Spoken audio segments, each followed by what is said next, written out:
पहले हम देखते हैं कुछ थ्योरी का हम देखते हैं पहले कि इनकैप्सुलेशन होती क्या और हम इसे यूज़ क्या क्यों करते हैं। ठीक है, तो स्लाइड्स करता हूँ। अच्छा, सबसे पहले बात ये है कि कुछ चीज़ें ऐसी होती है हमारे कोड में जो हम लिख रहे होते हैं कि जब कुछ ऐसी चीज़ें होती हैं जो हम चाहते हैं कि जो बाहर से कोई चीज़ एक्सेस ना कर सके। लेट्स सपोज हम अपना कोड लिख रहे हैं, ठीक है, और उसके अंदर कोई ऐसी प्राइवेट चीज़ें हैं जैसे फॉर एग्जांपल कोई स्टूडेंट की इन्फॉर्मेशन है, ठीक है, तो उसमें कोई प्राइवेट चीज़ है जैसे उसका सीएनआईसी, हम नहीं चाहते कि कोई बाहर से आए और उसके सीएनआईसी को देखे। ठीक है, तो हम उसे प्राइवेट कर देंगे, उसकी एक्सेस को हम प्राइवेट कर देंगे। क्या मतलब कि सिर्फ स्टूडेंट के पास एक्सेस होगी कि अपना सीएनआईसी नंबर देख सके, बाहर से कोई और दूसरा थर्ड पर्सन आता है उसका सीएनआईसी एक्सेस नहीं कर सकेगा।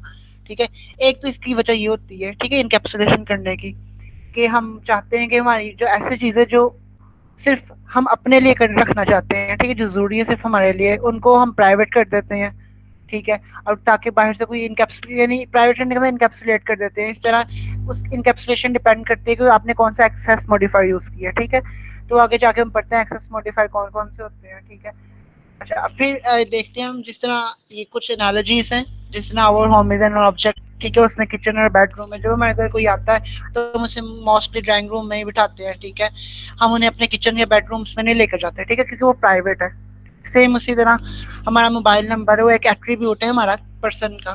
ठीक है, तो हम उसको हर किसी का शेयर नहीं कर सकते ना।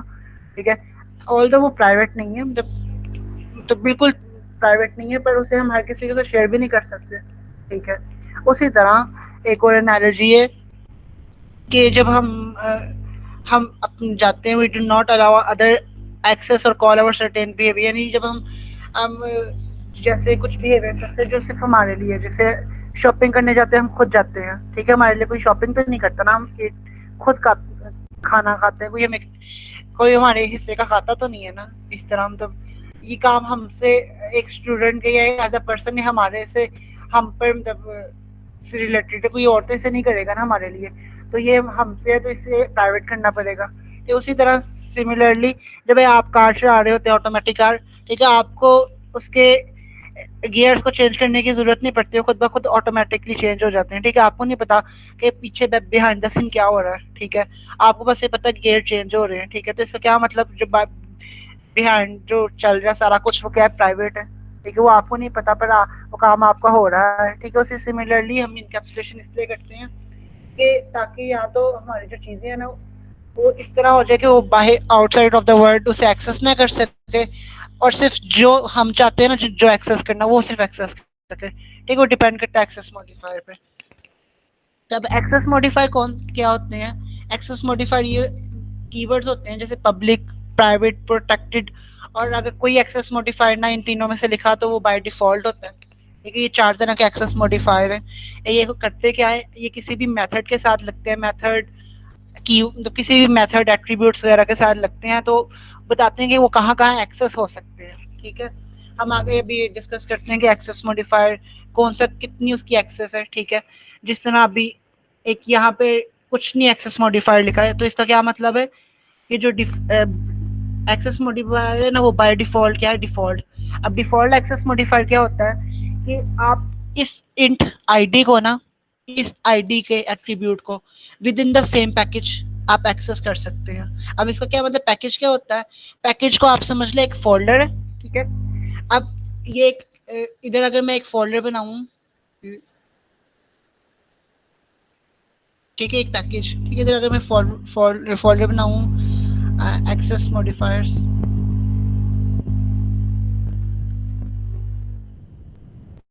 ठीक है, और इसके अंदर मैं एक क्लास बनाऊं,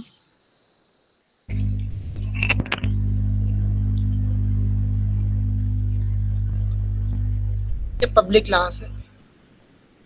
अच्छा, अब इसके अंदर अगर मैं कोई लेट्स सपोज इंट आईडी देता हूँ ना, तो ये इसके साथ कोई एक्सेस मॉडिफायर मैंने नहीं लिखा ना, तो इसका क्या मतलब, ये इसे मैं कहीं भी ना इस एक्सेस मॉडिफायर्स के पैकेज के यानी फोल्डर के अंदर एक्सेस कर सकता हूँ। इसके अंदर लेट्स सपोज मैं एक और अगर क्लास बनाता हूँ ना, तो मैं उसको इसके अंदर भी पब्लिक क्लास की कॉम्पोजिशन करके ना इसे एक्सेस कर सकूंगा आईडी को। ठीक है, तो इसका ये मतलब है कि जिसके साथ कोई एक्सेस मॉडिफायर नहीं होता ना, उसका मतलब है जावा उसे बाय डिफॉल्ट रखता है, और डिफ़ॉल्ट जिनके साथ एक्सेस मॉडिफायर होता है वो with in the same package कहीं पे भी एक्सेस हो सकते हैं। अच्छा, अब अगर मैं इसके साथ पब्लिक लगा दूँ, ठीक है, एक्सेस मॉडिफायर, तो अब इसका क्या मतलब, पब्लिक एक्सेस मॉडिफायर का मतलब है कि ये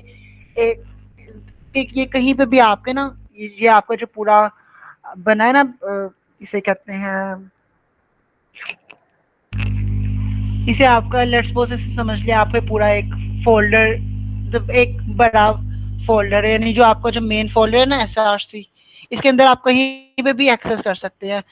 आउटसाइड ऑफ द पैकेज भी एक्सेस कर सकते हैं, कहीं पे भी एक्सेस कर सकते हैं अपने प्रोजेक्ट के अंदर। जी हाँ, जिनके साथ पब्लिक लिखा होता है ना, उसे आप अपने प्रोजेक्ट के अंदर कहीं पे भी एक्सेस कर सकते हैं।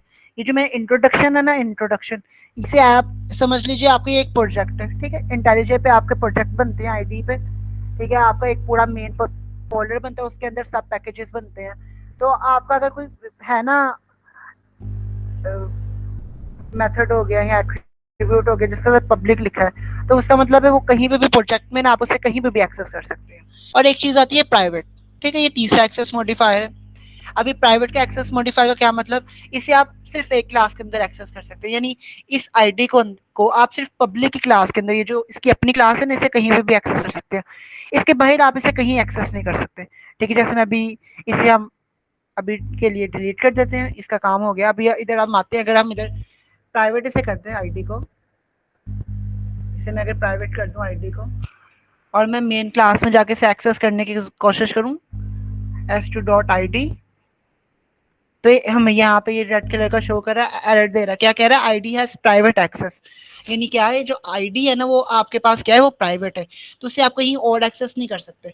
हाँ, आईडी को आप इस क्लास के अंदर कहीं पे भी एक्सेस कर सकते हैं, पर outside of the class access नहीं कर सकते, ठीक है। अब एक और कीवर्ड होता है प्रोटेक्टेड, वो जब हम इनहेरिटेंस पढ़ेंगे ना तब हम मैं बताऊंगा। तो अभी तक हमने 3 एक्सेस मॉडिफायर देखे।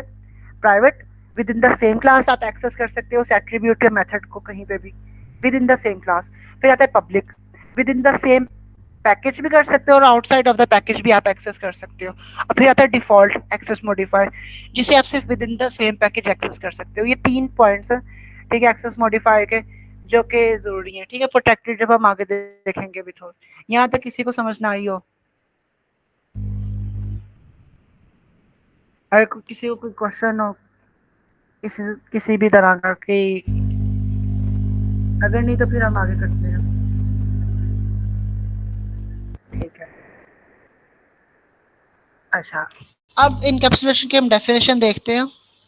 इनकैप्सुलेशन की डेफिनेशन क्या है, इंटीग्रेटिंग डाटा एंड कोड,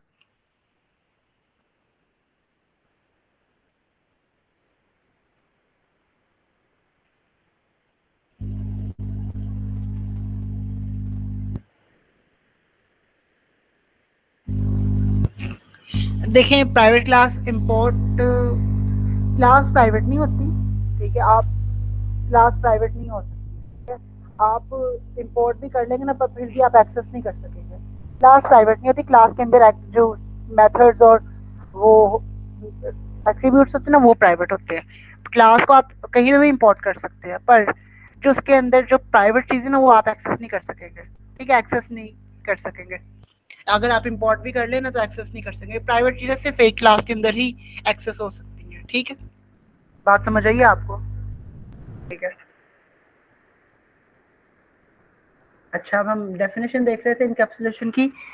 अच्छा, इनकैप्सुलेशन में तो एक जो होता है कि जो वेरिएबल्स होते हैं ना, वेरिएबल्स यानी एट्रीब्यूट्स और methods are hidden from the other class, ठीक है, उसे हाइड कर लिया जाता है, और कैन ओनली बी एक्सेस्ड, ठीक है, और सिर्फ उन उनसे एक्सेस हो सकते हैं जिनको हम परमिशन देते हैं, ठीक है। लेट्स सपोज मैंने पब्लिक लिखा एक्सेस मॉडिफायर, तो मैं सबको परमिशन दे रहा हूँ। प्राइवेट एक्सेस मॉडिफायर लिखा तो मैं किसी को परमिशन नहीं दे रहा, ठीक है। और इनकैप्सुलेशन क्या होती है, देखें, आप जिस तरह मैंने बताया था, जो सी++ में आप फंक्शनल प्रोग्रामिंग लिखते हैं कि आप एक में ही सारा कोड लिखते जाते हैं, ठीक है। आप इसमें क्या करते हैं, आप एक क्लास बनाते हैं रियल लाइफ सिनेरियोस पे, यानी स्टूडेंट की, उसके अंदर स्टूडेंट से रिलेटेड उसके एट्रीब्यूट्स लिखते हैं और उससे रिलेटेड उसके फंक्शंस बनाते हैं, मेथड्स जिसे हम कहते हैं, ठीक है। तो आप क्या कर रहे हैं, आप स्टूडेंट की क्लास को इनकैप्सुलेट कर रहे हैं, यानी स्टूडेंट के डाटा को आप ले रहे हैं और उसके बिहेवियर को ले रहे हैं और उनको एक जगह पर इनकैप्सुलेट कर रहे हैं, एक जगह पे इकट्ठा कर रहे हैं, ठीक है। सेम ये एक डायग्राम है जिस तरह ये आप देख रहे हैं कि ये मेथड्स को ले रहा है, ठीक है, डाटा मेथड्स और डाटा मेंबर्स। डाटा मेंबर्स क्या है, एट्रीब्यूट्स, और डाटा मेथड्स क्या है, जो सेम आपके फंक्शंस कहते हैं। उनको इकट्ठा करके ना एक इनकैप्सुलेट करें, यानी एक कैप्सूल बना रहा है, ठीक है, यानी एक एंटिटी बना रहा है, ठीक है। अब उस एंटिटी को अंदर एक्सेस मॉडिफायर्स हमने यूज किए हैं, उस एंटिटी को सिर्फ वो एक्सेस कर सकता है जिसको उसकी परमिशन है, ठीक है। तो इनकैप्सुलेशन इसे कहते हैं। ये किसी को डेफिनेशन समझ ना आई हो, इनकैप्सुलेशन होती क्या है? एक दफा रिपीट कर दो इसको फिर। ठीक है, मैं रिपीट कर देता हूँ। देखिए, इनकैप्सुलेशन दो चीजें हैं। एक तो ये है कि आप उसमें एक्सेस मॉडिफायर्स यूज करें, ठीक है, उसको उसकी जो रिस्ट्रिक्शन उसके ऊपर लगाए कि कौन एक्सेस कर सकता है, कौन एक्सेस नहीं कर सकता। पब्लिक है तो उसकी एक्सेस सबके पास है, प्राइवेट है तो उसकी एक्सेस किसी के पास नहीं सिवाय उस क्लास के अपने के, ठीक है। फिर डिफॉल्ट है तो वो with in the same package कहीं पे भी एक्सेस हो सकता है, ठीक है। एक तो ये इनकैप्सुलेट आप कर रहे हो ना, उस पर रिस्ट्रिक्शन लगा रहे हो। और एक क्या कर रहे हो, जिस तरह आपने सी या सी प्लस प्लस पे प्रोग्रामिंग की होगी तो उसमें देखा होगा कहीं पे भी आप फंक्शन किसी से भी रिलेटेड आप सेम फाइल में लिखते थे। जिस तरह लेट्स सपोज आप एक मैनेजमेंट सिस्टम बना रहे हो तो आप एंड्रॉयड का सारा फंक्शन भी एक में लिखोगे, आईफोन का भी एक में लिखोगे, जो फंक्शन प्रोग्रामिंग जितना आपने किया होगा, ठीक है, उसमें तो इसी तरह ही था। पर जब ऊप करते हो ना तो उसमें आप क्या करते हो, आप रियल लाइफ ऑब्जेक्ट्स कुछ देखते हो। जैसे स्टूडेंट है ना, तो स्टूडेंट एक ऑब्जेक्ट है, रियल लाइफ, ठीक है, स्टूडेंट एक एंटिटी है। आप उसकी एक अलग क्लास बना दोगे। अब जो स्टूडेंट से रिलेटेड उसका एट्रीब्यूट्स हैं, उसके फंक्शन है, आप कहीं और नहीं लिखोगे, आप स्टूडेंट क्लास के अंदर लिखोगे, ठीक है। तो क्या करोगे, आप उसके एट्रीब्यूट्स और मेथड्स को क्या कर दोगे, साथ लाके इनकैप्सुलेट कर दोगे, जैसे डायग्राम में है कि आपने डाटा मेंबर्स को यानी एट्रीब्यूट्स को, डाटा मेथड्स को यानी उसके फंक्शंस वगैरह को क्या कर दिया, एक एंटिटी बना दिया, ठीक है। उनको एक कंबाइन करके एक एंटिटी बना दिया, इनकैप्सुलेट कर दिया, और उसके ऊपर रिस्ट्रिक्शन लगा दी कि कौन उसे एक्सेस कर सकता है, कौन उसे एक्सेस नहीं कर सकता, ठीक है। यानी integrating data and code into a single unit, आप एक एंटिटी बना देते हो, ठीक है। और class variables are hidden from the other classes and can only be accessed by the method of the class in which they are found और to which they have been accessed, ठीक है। अब समझ आइए आपको?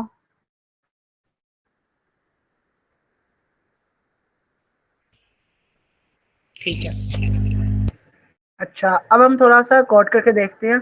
अच्छा, जब हम इनकैप्सुलेशन करते हैं ना, लेट्स सपोज हमने इधर प्राइवेट बना दिया इसे, ठीक है, अब इधर प्राइवेट बना दिया।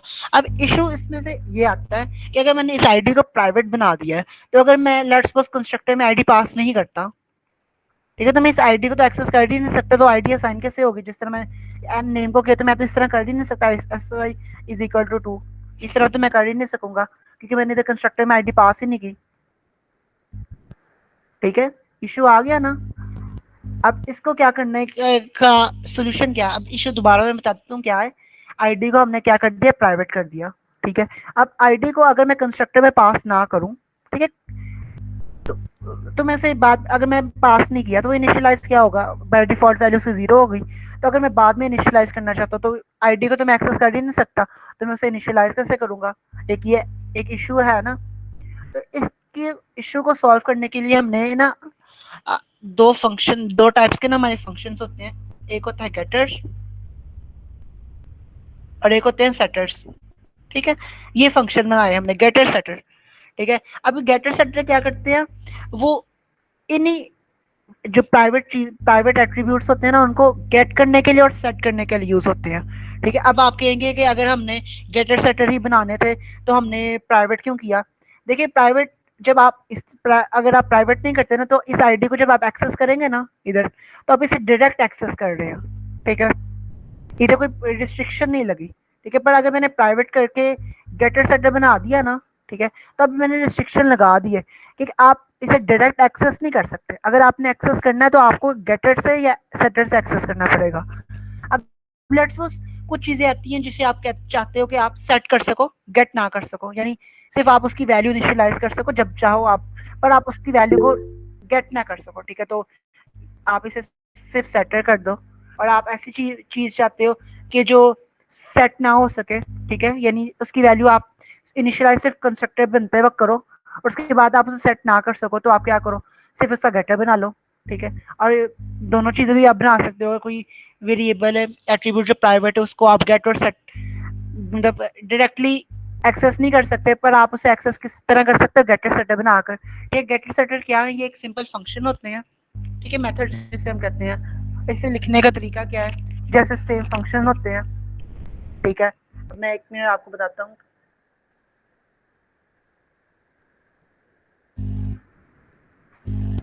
ठीक है, अभी मैंने एक गेटर सेटर बनाया, ठीक है, सेम ये वही हमने एक्सेस मॉडिफायर लिखा, ठीक है, कि इसे हम कहाँ कहाँ एक्सेस कर सकते हैं। फिर हमने रिटर्न टाइप लिखी, और फिर हमने जो हमारा नाम था ना उसका एट्रीब्यूट का, वही नाम रखा, पर उसके आगे गेट लगा दिया, ठीक है। अब गेट आईडी क्या कर रहा है, हमें हमारी आईडी रिटर्न कर रहा है, ठीक है, यानी इसे रिटर्न कर रहा है। तो अगर हमने आईडी कहीं को हमें चाहिए तो हम क्या करेंगे, गेटर को कॉल करेंगे। किस तरह हम करेंगे, S1 या गेट आईडी, ठीक है, इस तरह करेंगे हम।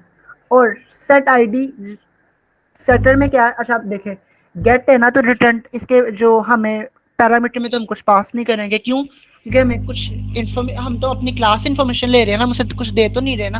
हम लेट्स सपोज आपसे कोई आके पूछता है आपकी आईडी क्या है, तो आपको कोई कुछ कुछ वो बताता तो नहीं है ना, कोई आपको इन्फॉर्मेशन तो नहीं देता ना, वो बस आपसे कहता है, आपसे आईडी मांगता है, तो आप अपनी आईडी खुद उससे दे देते हो। सिमिलरली वही बात है कि इधर वो आईडी आपसे मांग रहा है, तो कोई इन्फॉर्मेशन तो नहीं दे रहा ना, वो तो बस आपसे पूछ रहा है आपकी आईडी क्या है, तो अभी तक कोई पैरामीटर पास नहीं करोगे, अब आप सब रिटर्न टाइप दे दोगे।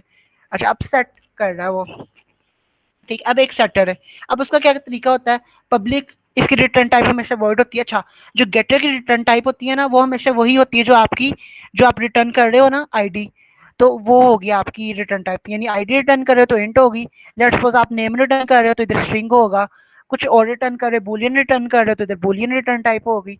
जब आप सेटर है ना, उसके अंदर पब्लिक वही एक्सेस मॉडिफाई यूज करते हो, फिर इसकी रिटर्न टाइप हमेशा वर्ड होती है, क्यों, क्योंकि कुछ रिटर्न नहीं कर रहा, ये तो सेट कर रहा है ना, इनिशियलाइज कर रहा है, ठीक है। अब फिर जो भी आपकी आईडी मतलब एट्रीब्यूट का नाम, वो उसके आगे सेट का कीवर्ड आप लिखते, तो कीवर्ड नहीं, इसे आप समझ लें ये कन्वेंशन है, नेमिंग कन्वेंशन है, ताकि आपको पता चले गेटर सेटर। अगर खाली आप आईडी लिख देंगे, इसे भी आईडी, तो इसे अगर खाली आईडी लिखते तो क्या पता चलेगा कौन सा गेटर है कौन सा सेटर है, ठीक है। तो इसलिए गेट और सेट, ये समझ लो आप नेमिंग कन्वेंशन है, ठीक है। सेटर के अंदर आप पैरामीटर पास करते हैं, क्या मतलब, अब आपको कोई आपकी आईडी आके बताएगा, ठीक है, लेट्स सपोज आप यूनिवर्सिटी जाती हो, आगे आपको आईडी कार्ड देते हैं, अब आपको तो नहीं पता ना आपकी आईडी क्या है, आपको तो यूनिवर्सिटी वाले आकर बता रहे हैं ना आपकी आईडी क्या है, तो वो तो आपको इन्फॉर्मेशन दे रहे हैं। तो सिमिलरली वही बात कि जब आप सेट कर रहे हो तो क्या वो आपको इन्फॉर्मेशन दे रहे हैं, नहीं पैरामीटर पास कर रहे हैं, इंट आईडी, तो यानी जो आपके पैरामीटर की आईडी हो, रिटर्न डाटा टाइप होगी, वो वही होगी जो आपकी, जिसको आप इनिशियलाइज करना चाह रहे हो। लेट्स सपोज आप आईडी को इनिशियलाइज कर रहे हो तो इधर इंट आईडी होगी, नेम को इनिशियलाइज कर रहे हो तो इसकी डाटा टाइप स्ट्रिंग होगी, ठीक है। वही अब फिर वही दिस डॉट आईडी, यानी ये क्या कर रहा है, ये इसके दिस डॉट आईडी क्या कर रहा है, स्टूडेंट क्लास के जो इस इंस्टेंस वेरिएबल है ना, जो आईडी उसे एक्सेस कर रहा है, यानी उसकी तरफ पॉइंट कर रहा है, उस, ठीक है, बता रहा है कि ये जो आईडी है ना, ये वाला, ये इस क्लास का इंस्टेंस वेरिएबल है, और ये जो आईडी है ये लोकल वेरिएबल है। तो क्या कर रहा है, यहाँ से आईडी आएगी, हम इधर पास करेंगे, लेट्स सपोज मैं करके देखता हूँ, करके दिखाता हूँ, S1 डॉट सेट आईडी, इधर मैं अगर 20 पास कर दूँ, ठीक है, तो क्या करेगा, इधर 20 आएगा, ठीक है, और इधर 20 इधर कॉपी हो जाएगा, ठीक है, दिस डॉट आईडी में क्या हो जाएगा, 20 कॉपी हो जाएगा, तो सेट आईडी। तो अब इसका क्या तरीका हुआ, मैं अब डायरेक्ट तो एक्सेस नहीं कर पा रहा, पर मैंने गेटर सेटर बना दिए, जैसे मैं प्राइवेट अपने मेथड्स को एक्सेस कर पा रहा हूँ, ठीक है। अब आगे जाके अभी थोड़ा सा बताते हैं कि गेटर सेटर का कुछ और भी फायदे देखे, 20 मैं गेट कर रहा हूँ, पर अगर मैं गेटर सेटर नहीं बनाता तो मैं प्राइवेट को एक्सेस नहीं कर सकता। हाँ, कुछ सीन्स आते हैं, कुछ केसेस आते हैं जिसमें आपको चाहिए ही नहीं होते ना कि आपको जरूरत ही नहीं है आईडी को यूज करने की, यानी गेट करने की, तो आप गेटर नहीं बनाओगे, ठीक है। पर अभी हम क्योंकि इनिशियल लेवल पे हैं, तो हम गेटर सेटर मोस्टली अपने प्राइवेट के बनाते हैं गेटर सेटर, ठीक है। ये बात किसी को समझ ना आई हो, ठीक है, गेटर सेटर की या कुछ,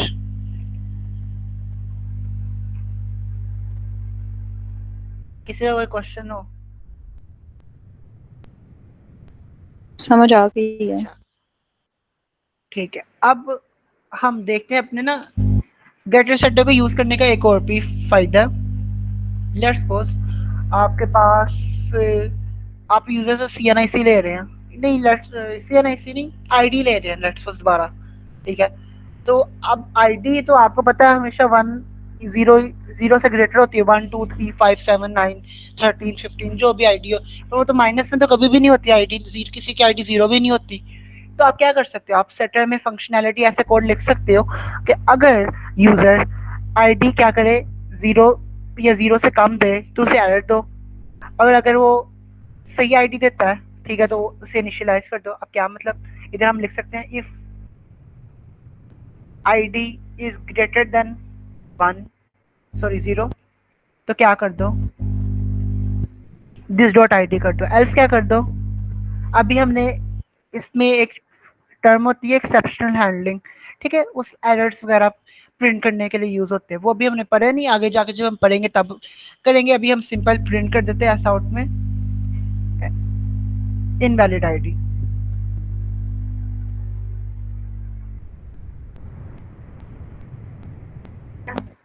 तो क्या कर रहा है सेटर में, हमने सेटर में ऐसा कोड लिख दिया जिसमें वो हमें बता रहा है कि अगर तो यूजर जीरो से आईडी ग्रेटर एंटर करता है, नहीं वैलिड आईडी एंटर करता है, तब इनिशियलाइज करो, वरना एरर दे दो।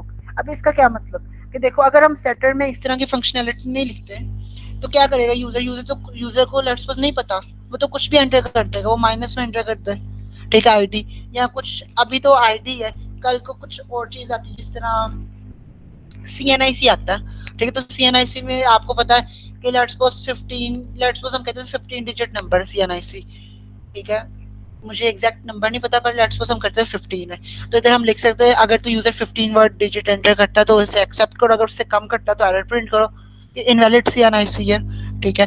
तो ये क्या करता है, इसमें हम रिस्ट्रिक्शन लगा देते हैं कि डाटा के ऊपर वैलिडेशन से, हम क्या कहते हैं, डाटा वैलिडेट हम कर रहे हैं, हम चेक करें कि डाटा यूजर करेक्ट आंसर कर एंटर कर रहा है या नहीं कर रहा। तो एक सेटर का ये भी एक फायदा है कि हम डाटा के ऊपर वैलिडेशन लगा दी।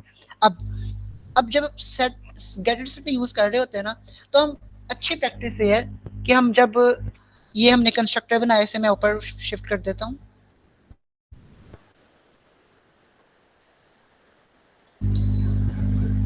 देखें, एक मिनट, सॉरी ये गलत हो गया, हम नया बना लेते हैं, एक कंस्ट्रक्टर बनाते हैं,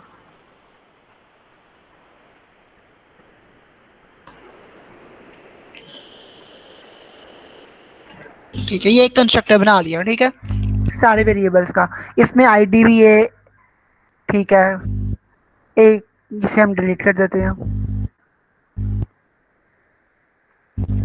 आईडी भी है, नेम भी, एफएससी मार्क्स, एनटीएस मार्क्स और इज इनरोल्ड, ये सारे इसके अंदर इसके इंस्टेंस वेरिएबल, उन सबको हम क्या कर रहे हैं, कंस्ट्रक्टर के थ्रू इनिशियलाइज करवा रहे हैं at the time of object creation. अब देखो, अब अगर इसमें तो हमने कोई वैलिडेशन नहीं लगाई ना, इस कंस्ट्रक्ट जब हम कंस्ट्रक्टर में डाटा पास कर रहे हैं तब तो कोई वैलिडेशन नहीं, तब तो कोई भी डाटा एंटर हो सकता है, तब कोई यूजर गलत डाटा भी एंटर कर सकता है। लेट्स सपोज अगर इधर मैं डाटा में -1 एंटर करता, -1 स्ट्रिंग अली एफएससी मार्क्स 200 600 और ट्रू, ठीक है, ये कर दिया। अब अगर मैं इसे -1 करता हूँ, इधर मैं इसकी ये कमेंट करके गेट आईडी करता हूँ,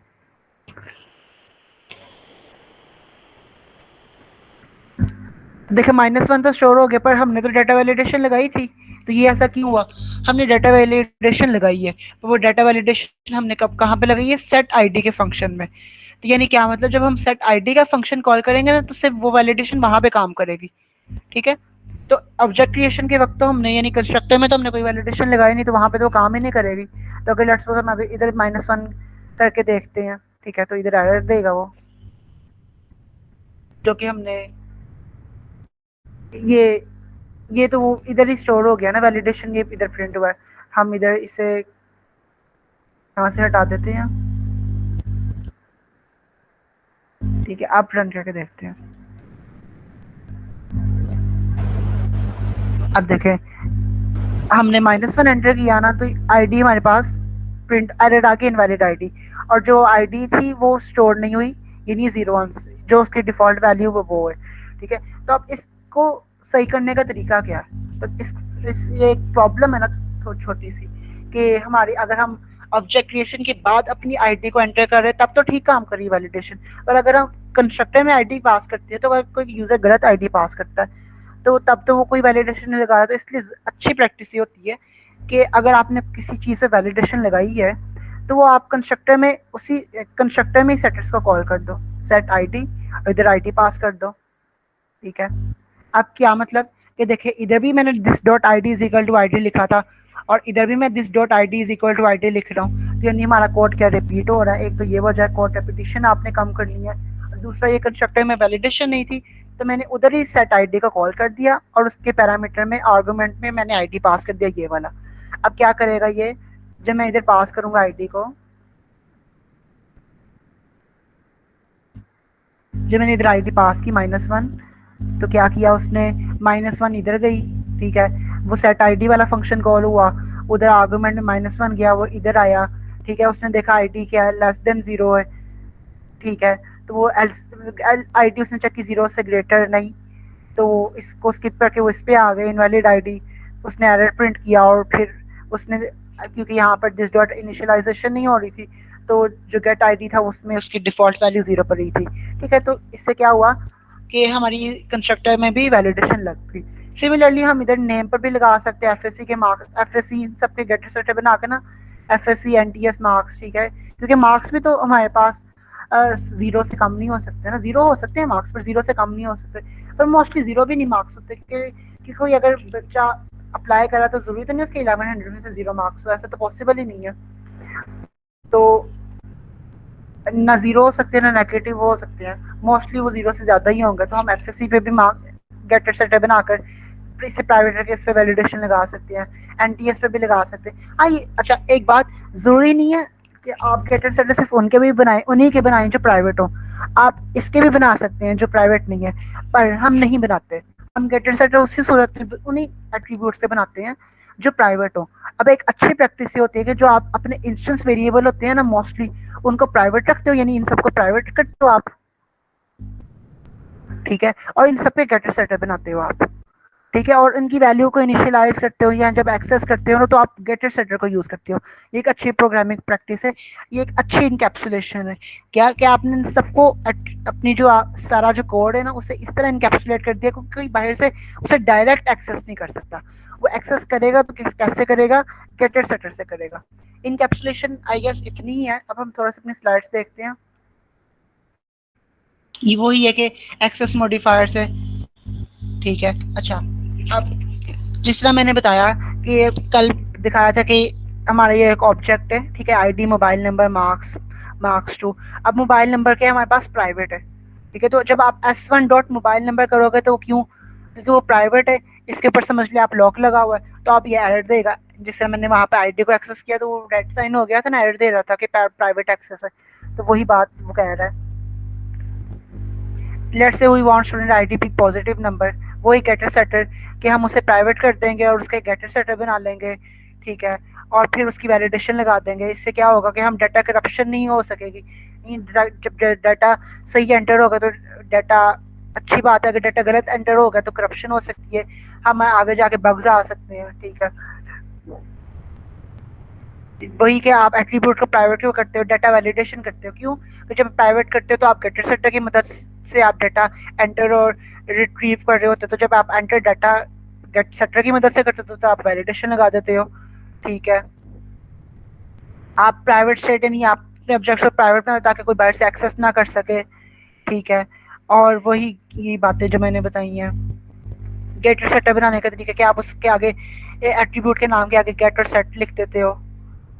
वही गेट के मेथड की रिटर्न टाइप वही होगी जो the get method return type must be the type of the attribute it returns, यानी जो रिटर्न करे उसकी फंक्शन की रिटर्न टाइप भी वही होगी। और सेटर मेथड में जो आप पैरामीटर दोगे उसकी रिटर्न टाइप तो वॉइड होगी, पर जो पैरामीटर की टाइप है वो वही होगी जिसको आप इनिशियलाइज कर रहे हो। ठीक है, वही बात है। और मोस्टली एक्सेस मॉडिफायर्स होते हैं ना जो, उनकी रिटर्न टाइप पब्लिक होती है। It can be private, it can be default, it can be protected, जो आगे आके हम पढ़ेंगे, पर मोस्टली हम अपनी पब्लिक ही रखते हैं। ठीक है, कुछ केसेस होते हैं जिसमें हम प्राइवेट कर देते हैं या प्रोटेक्टेड कर देते हैं, पर आगे जाके हम देखेंगे कौन से केस हैं। ठीक है, इनकैप्सुलेशन किसी को समझ ना आई हो कोई भी किसी का क्वेश्चन इनकैप्सुलेशन से रिलेटेड तो वो पूछ सकता है।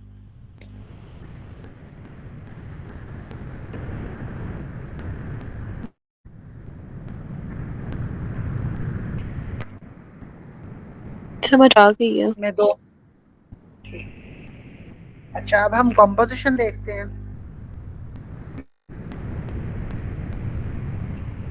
अच्छा, कॉम्पोजिशन है क्या?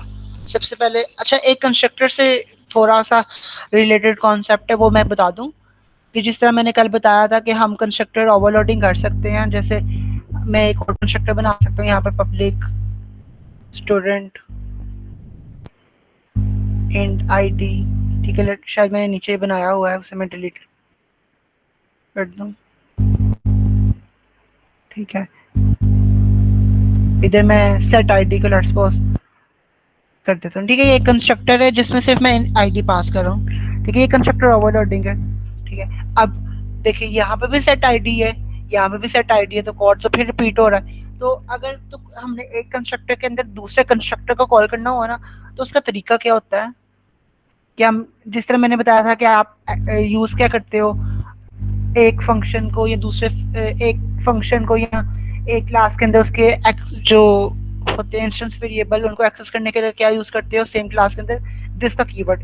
तो कंस्ट्रक्टर को भी कॉल करने के लिए आप क्या करोगे, दिस का कीवर्ड लिखोगे, ठीक है। आगे हम राउंड ब्रैकेट्स लगाएंगे।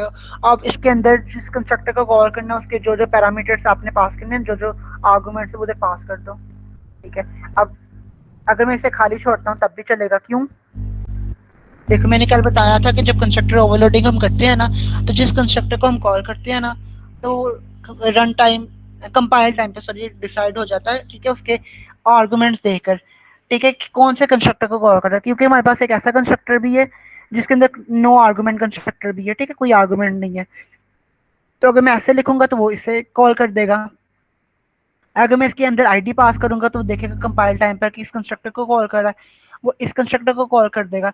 अच्छा, अब कुछ क्वेश्चन हो सकता है कि हम इधर दिस के बाद कुछ और कुछ नहीं, इस तरह क्यों नहीं लिखते, दिस डॉट स्टूडेंट, ठीक है, क्योंकि बाकियों में भी तो हम दिस डॉट नेम इस तरह कर रहे हैं ना। तो वो इसलिए हम नहीं कर रहे क्योंकि ना ये एट्रीब्यूट है ना ये एक फंक्शन है, ठीक है। ये दिस मैंने बताया था, दिस का कीवर्ड क्या कर रहा होता है, ये हमारे पास हमारी जो ऑब्जेक्ट है ना उसको पॉइंट कर रहा होता है, जिस ऑब्जेक्ट से हम कॉल कर रहे हैं। तो हम किस ऑब्जेक्ट से कॉल कर रहे हैं, इसे स्टूडेंट के ऑब्जेक्ट से कॉल कर रहे हैं, तो स्टूडेंट को तो ऑलरेडी ये कर रहा है, उसे पॉइंट कर रहा है। तो समझ लें यहाँ पर स्टूडेंट ही लिखा है, ठीक है। तो उसके आगे हमने, क्योंकि दिस कहाँ पे इसे पॉइंट कर रहा है, ठीक है, स्टूडेंट के ऑब्जेक्ट को, यानी किसे S1 को। तो आगे फिर उसने राउंड ब्रैकेट लगा दी है, और राउंड ब्रैकेट के अंदर जो आपने एट्रीब्यूट पास किया, ठीक है, वो उसने कंपाइल टाइम पे देखा कौन सा कंस्ट्रक्टर कॉल हो रहा है, तो उसने इससे कॉल कर दिया। अब सेम वही फंक्शन उसी तरह ही काम करेगा।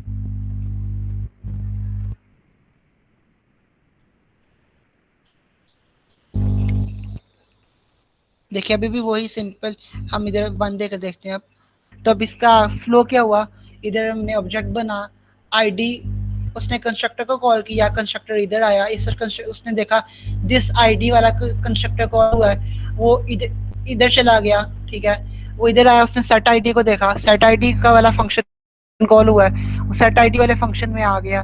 वो इधर आया तो 10 से कैलकुलेटर है, उसने इसे इनिशियलाइज कर दिया, ठीक है। वो यहाँ से फिर नीचे की एल्स स्टेटमेंट थी, उसने से स्किप किया, फंक्शन से बाहर आ गया, फंक्शन के स्कोप से। वो दोबारा इधर आया, उसने देखा सिर्फ ये वाली स्टेटमेंट तो एग्जीक्यूट होगी, इसके बाद कोई स्टेटमेंट एग्जीक्यूट नहीं थी। वो यहाँ से रिटर्न हुआ, वो दोबारा इधर आया, ठीक है, ये वाला एग्जीक्यूट हो गया, वो नेक्स्ट स्टेटमेंट पे आ गया, उसने नेम को इनिशियलाइज किया, एफएससी को किया, एनटीएस को किया, इज इन रोल को किया इनिशियलाइज, जो जो वेरिएबल्स मैंने पास की, वैल्यूज पास की हैं। उसने देखा आगे कोई हमारे पास स्टेटमेंट नहीं, वो यहाँ से रिटर्न हो गया, और फिर जब रिटर्न हुआ तो ये स्टेटमेंट पास एग्जीक्यूट हो गई, ठीक है। तो कंस्ट्रक्टर को, एक कंस्ट्रक्टर के अंदर हम दूसरे कंस्ट्रक्टर को ऐसे कॉल कर सकते हैं। अच्छा, एक चीज ये है कि जो दिस का कीवर्ड है ना, इसकी एक रिक्वायरमेंट है इस तरह वाले में, जब हम कंस्ट्रक्टर को कॉल करते हैं ना दिस के साथ इस तरह, इसकी रिक्वायरमेंट है कि हमारे ना कंस्ट्रक्टर के या ये कोड फंक्शन के या जो भी है ना उसकी पहली लाइन में होना चाहिए, ठीक है। क्या इसकी रिक्वायरमेंट है कि ये पहली लाइन में होना चाहिए, इन्हें आप इस तरह नहीं कर सकते इससे, वो एरर देगा, ठीक है।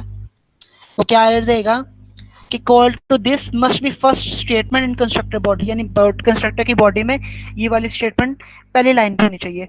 सिमिलरली इसी से एक मजीद कॉन्सेप्ट निकलता है, वो ये कि हम एक कंस्ट्रक्टर के अंदर दो कंस्ट्रक्टर को कॉल नहीं कर सकते। क्यों नहीं कॉल कर सकते? जिस तरह मैंने बताया कि इसकी रिक्वायरमेंट है कि ये पहली लाइन में होना चाहिए, ठीक है। तो अब अगर इसकी रिक्वायरमेंट है पहली लाइन में होना चाहिए, तो इसकी भी तो रिक्वायरमेंट है ना कि पहली लाइन में हो, ठीक है। तो अगर दोनों की रिक्वायरमेंट है पहली लाइन में, तो एक वक्त में तो एक पहली लाइन में आ सकता है। तो इसलिए एक कंस्ट्रक्टर के अंदर सिर्फ हम एक वक्त में एक कंस्ट्रक्टर को कॉल कर सकते हैं। वो फिर वही एरर दे रहा है कि फर्स्ट स्टेटमेंट होना चाहिए, ठीक है।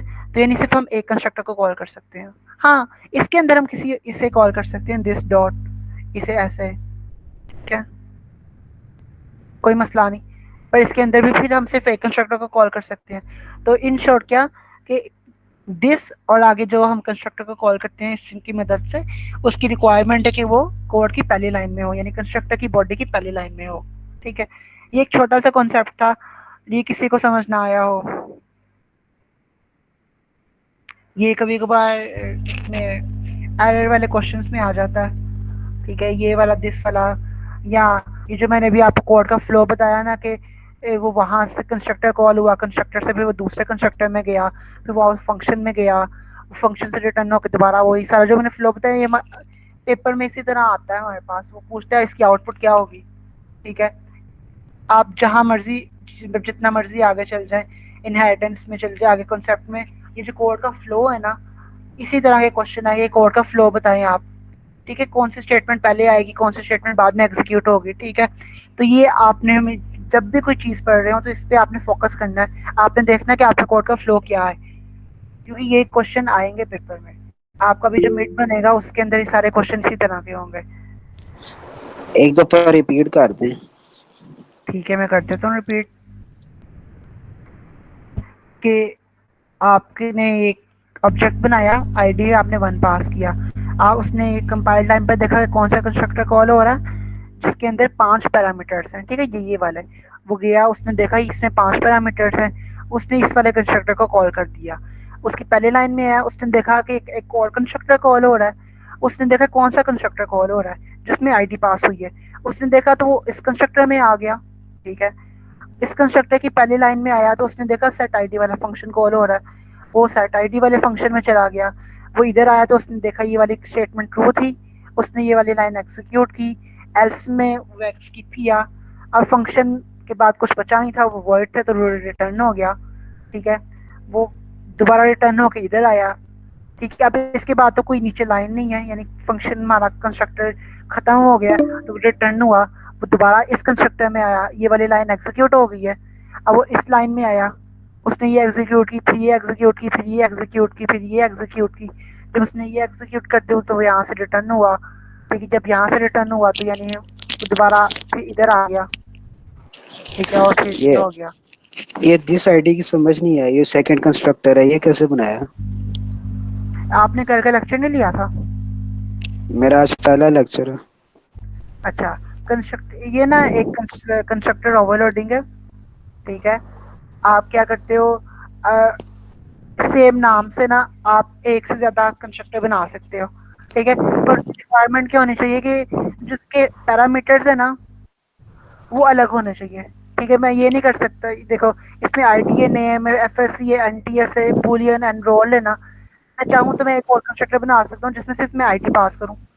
अब इसका क्या मतलब कि मैं अगर मैं चाहता हूँ सिर्फ मैं आईडी पास करूँ कंस्ट्रक्टर में, तो मैं कोई अगर मैं ये नहीं बनाता तो वो तो एरर देगा। क्यों? क्योंकि ऐसा तो कोई कंस्ट्रक्टर है ही नहीं है जिसमें सिर्फ आईडी पास हो रही हो, ठीक है। तो अगर मैं चाहता हूँ एरर ना दे तो मैं एक और कंस्ट्रक्टर बना लूंगा जिसमें वो आईडी दे, ठीक है। और क्योंकि ये ना काफी एक लंबा कॉन्सेप्ट है, ठीक है, कल तकरीबन 20-30 मिनट लगेंगे, तो अभी जो यूट्यूब पे वीडियो अपलोड होगी ना तो आप उससे वो देख लीजिएगा, तो आपको कंसेप्ट ओवरलोडिंग समझ आ जाएगी। अगर हमने अब उससे किया तो कंपोजिशन बीच में रह जाएगी। चलो ठीक है, ठीक है, आप जैसे अपलोड होगी आप देख लीजिएगा। अगर आपको फिर भी समझ नहीं आता तो आप मुझे नेक्स्ट लेक्चर में बता दीजिएगा, मैं आपको दोबारा बता दूंगा, ठीक है। Okay, thank you. अब हम कंपोजिशन की तरफ थोड़ा सा आते हैं। कंपोजिशन है क्या? देखें, कंपोजिशन क्या होता है, एक क्लास को ना दूसरी क्लास के अंदर यूज करना।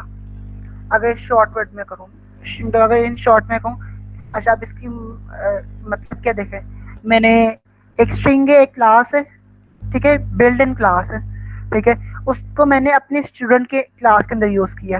तो ये क्या हुई, कंपोजिशन हुई, ठीक है। ये क्या है, कंपोजिशन है, पर ये एक बिल्ट इन है। तो हम बिल्ट इन कंपोजिशन इस तरह ऐसा देखते नहीं, हम अपनी क्लास बनाते हैं और उसको इम्प्लीमेंट करके देखते हैं, ठीक है। अब मैं कुछ करता हूँ, जिसमें एक मैं क्लास बनाता हूँ एड्रेस के नाम से, उसके अंदर मैं एट्रीब्यूट से स्ट्रिंग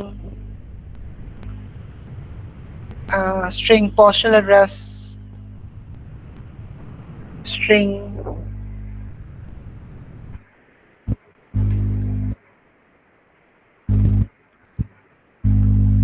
स्ट्रीट नंबर, ठीक है। ये दो काफी हैं,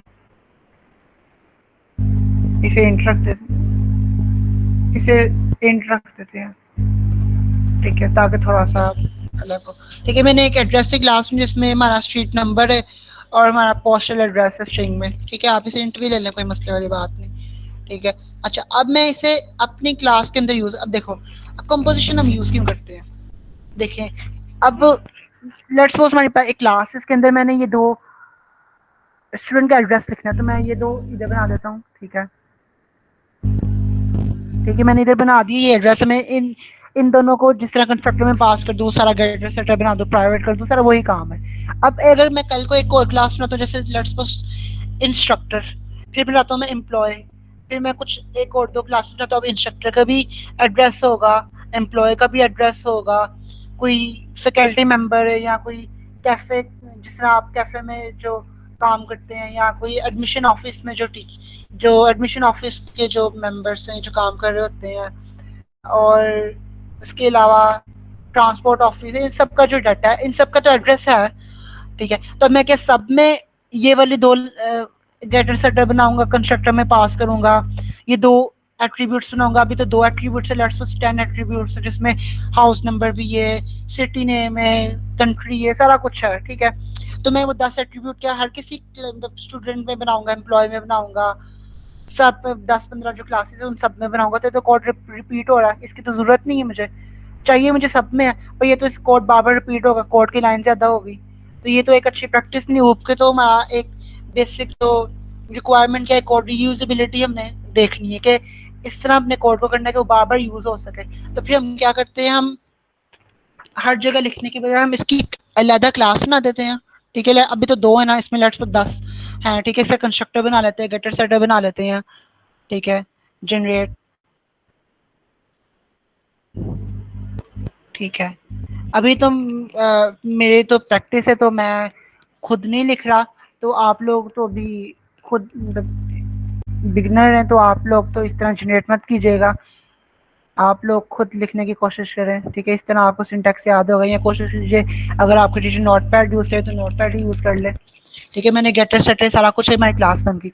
अब मैं जहाँ भी जाऊँ ना एम्प्लॉय में, कहीं पे भी इसे यूज़ कर सकता हूँ। अब इसे यूज़ करने का तरीका क्या है, जिस तरह मैं, आप लोग प्रिमिटिव टाइप्स को किस तरह यूज़ करते हो, इंट ए इस तरह यूज़ करते हो ना, क्या उसके आपके जो डाटा टाइप है वो, और उसके आगे वेरिएबल का नाम, ठीक है। स्ट्रिंग भी एक, अच्छा ये तो प्रिमिटिव टाइप है। आप रेफरेंस टाइप को कैसे लिखते हो, स्ट्रिंग एक रेफरेंस टाइप है, इसे आप कैसे लिखती हो, डेटा टाइप का नाम इन स्ट्रिंग और आगे वेरिएबल का नाम। उसी तरह आप अपनी बनाई हुई क्लासेस को यानी कंपोजिशन कैसे करते हो, आप अपनी डेटा टाइप लिखोगे, ठीक है। डेटा टाइप क्या है, आपकी एड्रेस है, और आगे आप क्या लिखोगे, स्टूडेंट एसटीडी एड्रेस, वेरिएबल का नाम क्या है, स्टूडेंट का एड्रेस, उसकी डाटा टाइप क्या है, एड्रेस, यानी क्या मतलब कि उसके एड्रेस में क्या होगा, पोस्टल होगा, स्ट्रीट नंबर होगा, ठीक है। तो इसे हम कहते हैं कॉम्पोजिशन। कंपोजिशन क्या कहते हैं, एक क्लास को दूसरी क्लास के अंदर as a instance variable use करना, ठीक है। आप इसे एड्रेस को स्टूडेंट के अंदर इंस्टेंस वेरिएबल यूज कर रहे हो ना, इसके आपने एक वेरिएबल बना लिया, ठीक है। इसकी डाटा टाइप क्या होगी, एड्रेस टाइप होगी। अब एड्रेस टाइप का क्या मतलब है कि इसके अंदर ये एट्रीब्यूट्स होंगे और ये फंक्शंस होंगे। सिमिलरली जब आपने डिफॉल्ट इस तरह करते तो आप देखा होगा, अगर मैं एक चीज दिखाऊं आपको, इधर ही करके name dot length equals is empty compare to, ठीक है, ये सारा कुछ आ रहा है ना, ये नहीं क्या है, ये क्लास है स्ट्रिंग, अब उसके अंदर ये सारा कुछ है, ठीक है। इसके सारे फंक्शंस हैं, ये लेंथ उसकी एक एट्रीब्यूट है, ठीक है। तो सारा कुछ एक्सेस हो रहा है ना। सिमिलरली उसी तरह अगर हम एड्रेस करें तो ये postal, street number, get address, get street number, set postal number, सारा कुछ हम एक्सेस कर रहे हैं। हाँ, पर अगर कोई चीज़ प्राइवेट होती है तो उसे हम एक्सेस नहीं कर सकते। अगर मैं इसे प्राइवेट करूँ ना, जिस तरह किसी ने पहले पूछा था कि अगर इंपोर्ट करें तो हम कर सकते हैं, तो अब हमने इंपोर्ट तो नहीं किया, हमने उसका वेरिएबल ही बना लिया, ठीक है। पर हमने देखा वेरिएबल बनाकर भी आप उसे जो प्राइवेट है उसे एक्सेस नहीं कर सकते, ठीक है, चीज़ों को। तो सिमिलरली जिस तरह आप प्रिमिटिव टाइप्स को यूज़ करते हो, उसका पहले डाटा टाइप लिखते हो, फिर वेरिएबल का नाम, फिर जो रेफरेंस टाइप लिखते हो पहले डाटा टाइप, फिर वो उसी तरह इसकी डाटा टाइप क्या है और फिर उसके वेरिएबल का नाम। और जिस तरह आप स्ट्रिंग रेफरेंस टाइप थी तो नेम के साथ सारे वो फंक्शन, सारा कुछ वो आएगा जो स्ट्रिंग के अंदर लिखे। उसी तरह एड्रेस, स्ट्रीट एड्रेस में भी सारे फंक्शंस वगैरह आ रहे होंगे जो आपने एड्रेस में लिखे हैं, क्योंकि वो इसी की एक ऑब्जेक्ट है ना, क्लास का ऑब्जेक्ट है। आप इसे कंस्ट्रक्टर में कैसे पास करते हो, सेम वैसे ही डाटा टाइप लिखोगे आप, address S T D A लिख देते हैं हम, उसी तरह this dot S T D address is equal to S T D A, ठीक है, सेम ऐसे करते हो। और इधर आप पास करोगे, कैसे करोगे, आप एक बनाओगे क्या, एड्रेस का वेरिएबल बनाओगे, ऑब्जेक्ट सॉरी बनाओगे, न्यू एड्रेस, ठीक है। इधर आप पोस्टल एड्रेस पास कर, लेट्स सपोज मैं कर देता हूँ 1 2 3, ठीक है। और स्ट्रीट नंबर मैं कर देता हूँ 2 6, ठीक है। और इधर मैं उसी तरह इसको पास कर देता हूँ, ठीक है, एड्रेस को। तो सेम वही तरीका है, ठीक है। इसे आपने एड्रेस के वेरिएबल को पास कर दिया। आप इसे ऐसे भी कर सकते हो, इधर इस तरह करके,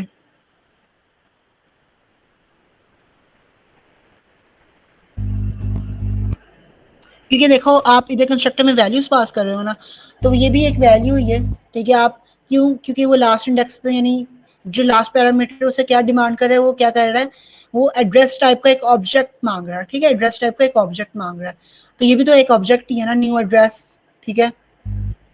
पोस्टल वो क्या करेगा, ये क्या करेगा, न्यू का कीवर्ड मैंने बताया था वो क्या करता है कि वो एक तो ऑब्जेक्ट बनाता है और फिर मेमोरी का एड्रेस रिटर्न करता है। तो इधर क्या आएगा, एक मेमोरी का एड्रेस आएगा और वो इधर आके क्या करेगा, दिस डॉट स्ट्रीट एड्रेस में वो मेमोरी का एड्रेस आ जाएगा। लेट्स सपोज इधर इधर मेमोरी का एड्रेस क्या होता है 2000, तो इधर 2000 आएगा, इधर 2000 आएगा, तो दिस डॉट स्ट्रीट एड्रेस में क्या स्टोर हो जाएगा 2000, यानी जो एसटीडी एड्रेस है वो कहाँ पर पॉइंट करेगा, वो 2000 मेमोरी लोकेशन पे जहाँ पर हमारा ऑब्जेक्ट बना ना एड्रेस का, वो वहाँ पर पॉइंट कर रहा होगा। तो इसे कॉम्पोजिशन कहते हैं इन शॉर्ट, ठीक है। अब हम थोड़ी सी स्लाइड्स देखते हैं कॉम्पोजिशन की। अच्छा, वही मैंने बताया कि हम कंपोजिशन क्या करते हैं, हम क्लासेस को दूसरी क्लासेस से असेंबल करते हैं, ठीक है। यानी एक क्लास के अंदर हम दूसरी क्लास का ऑब्जेक्ट बनाते हैं, इसे हम कहते हैं कंपोजिशन, ठीक है। इसे रीयूजेबिलिटी, तो ये कोड हमें कम लिखना पड़ता है। अच्छा, जो कंपोजिशन है उसे हम हैज अ रिलेशन करते हैं, जिसे स्टूडेंट हैज अ एड्रेस, ठीक है। अब कंपोजिशन करते हुए इस बात का ध्यान रखना पड़ता है कि जहाँ पर हैज अ रिलेशनशिप नहीं बन रहा ना, वहां पर आपने कंपोजिशन नहीं करनी। लेट्स सपोज आप कहते हो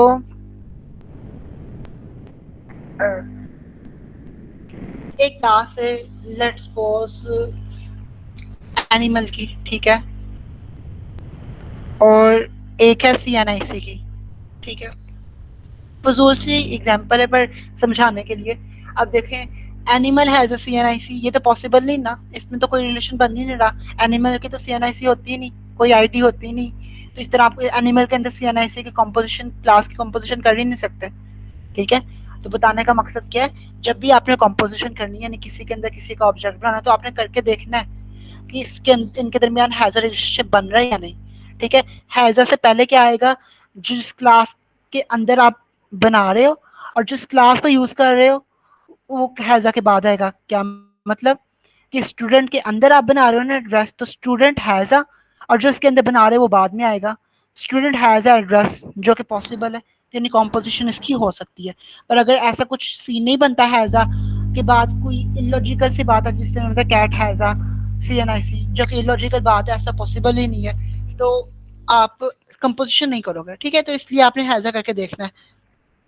जिस तरह कार की एक क्लास और एक इंजन की क्लास है, तो car as a engine possible है, तो आप कार के अंदर इंजन का ऑब्जेक्ट बना सकते हो, इससे कोड रीयूजेबिलिटी बढ़ेगी।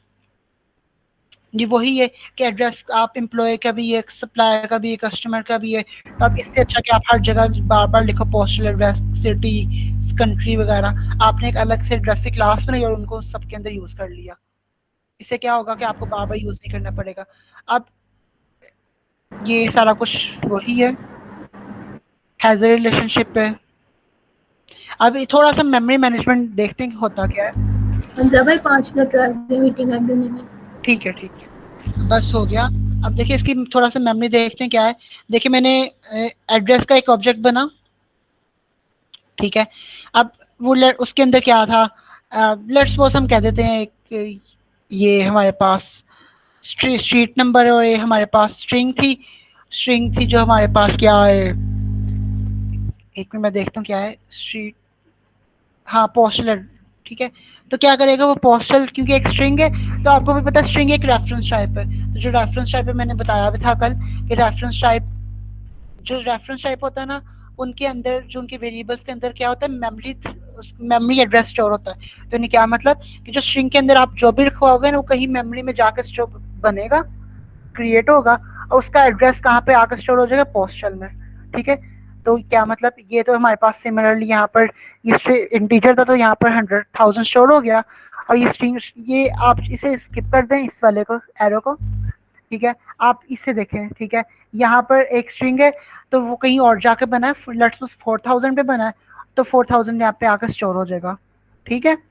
और इधर उसकी वैल्यू स्टोर हुई है, यानी प्रिमिटिव टाइप्स में वैल्यू स्टोर होती है और रेफरेंस टाइप पे क्या स्टोर होता है, उसका एड्रेस स्टोर होता है। और लेट्स सपोज हमारा पोस्टल एड्रेस क्या था, एक इसका नाम था जो हमने बनाया ना, इधर हम ऐसे करते हैं, इधर हम इसका पूरा नाम पोस्टल एड्रेस रखते थे ताकि समझ आ जाए, पोस्टल एड्रेस, ठीक है। तो ये हमारा एक ऑब्जेक्ट बन गया, ठीक है, एड्रेस टाइप का, और वेरिएबल का नाम था क्या, पोस्टल। अब क्या किया इसने, न्यू कीवर्ड ने एड्रेस टाइप का एक ऑब्जेक्ट बनाया और जिस मेमोरी एड्रेस पे वो बना था वो आके पोस्टल एड्रेस में रखवा दिया। लेट्स सपोज 2000 मेमोरी एड्रेस पे बना तो 2000 यहाँ पर आकर स्टोर हो गया, ठीक है। ये बात तो थी, कल भी मैंने की थी, ये वही वाली बात। अब कंपोजिशन क्या है, अब कंपोजिशन में भी वही बात है कि स्टूडेंट टाइप का एक ऑब्जेक्ट बनेगा, वो उधर आकर मेमोरी में लोकेट हो जाएगा, ठीक है। 6000 पे लेट्स सपोज हमारा बना, तो ये एम्प्लॉय 1 या ऐसे हम S1 कहते हैं एम्प्लॉय 1 की जगह, तो S1 क्या करेगा, इधर हमारे पास पॉइंट कर रहा होगा, ठीक है। बाकी सारा कुछ वही है। अब जो पोस्टल एड्रेस है ना, अब पोस्टल एड्रेस मैंने बताया था एक ऑब्जेक्ट है, वो क्या स्टोर कर रहा होगा, एक रेफरेंस स्टोर कर रहा होगा। तो पोस्टल एड्रेस के अंदर क्या पड़ा होगा, ये वाला 2000,